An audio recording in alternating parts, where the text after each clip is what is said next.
I'm Liesel, and I'm going to be talking about hours worked and time for which you should be compensated. This is not legal advice, but is information for you to use and to take with you into the workplace. Wage and hour law is governed principally by the California Labor Code and the Industrial Welfare Commission wage orders.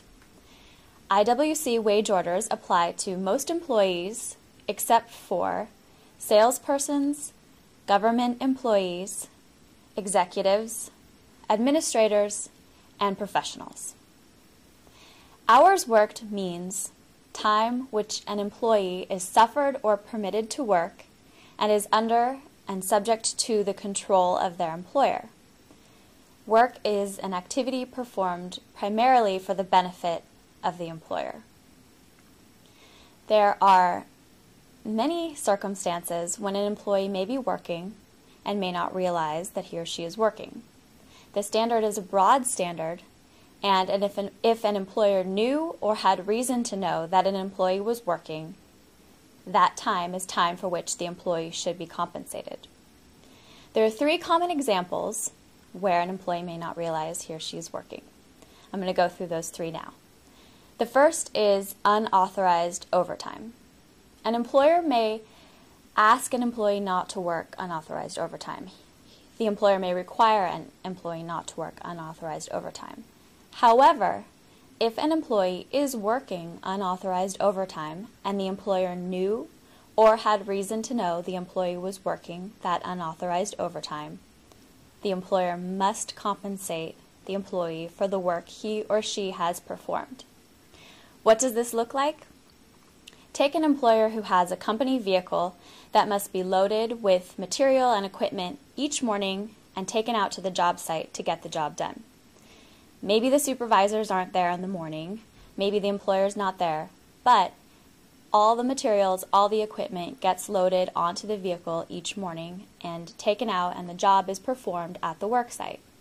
In this situation, the employer, the supervisors, have reason to know that the employees were performing work during this time, because how else would the job be completed? How else would the materials and the equipment get to the job sites? In this situation, the employer must pay the employees from the time that they begin loading the vehicle at the job site rather than simply, at the company site rather than at the job site. The second example is travel time. An employee is not typically compensated for the time it takes her to drive from her house to the workplace. However, if the company has some kind of system in place or a company vehicle that an employee must ride in, the employee may be working during that time and may be required to be compensated. In a case called Marillion versus Royal Packing, the employees were required by their employer to arrive at a certain designated site and board company buses and take those buses out to a work site. When employees tried to drive their own personal vehicles, they were disciplined and the employer deducted their wages. The court, the Ninth Circuit, found that the time that the employees were on the buses was working time, time when they were subject to the control of their employer, and it was time for which the employees should be compensated. This was true even though employees were able to do things like read or sleep on the buses. The last example is cleanup time, prep time, or required safety gear. If an employer requires an employee to wear a uniform or other job-related safety gear, then the time it takes the employee to put on this required equipment or uniform is time that he or she is working and must be compensated.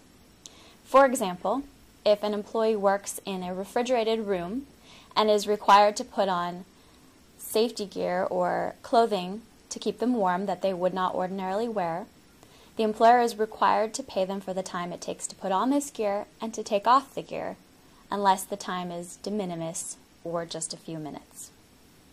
For more information about the Industrial Welfare Commission wage orders, go to www.dir.ca.gov/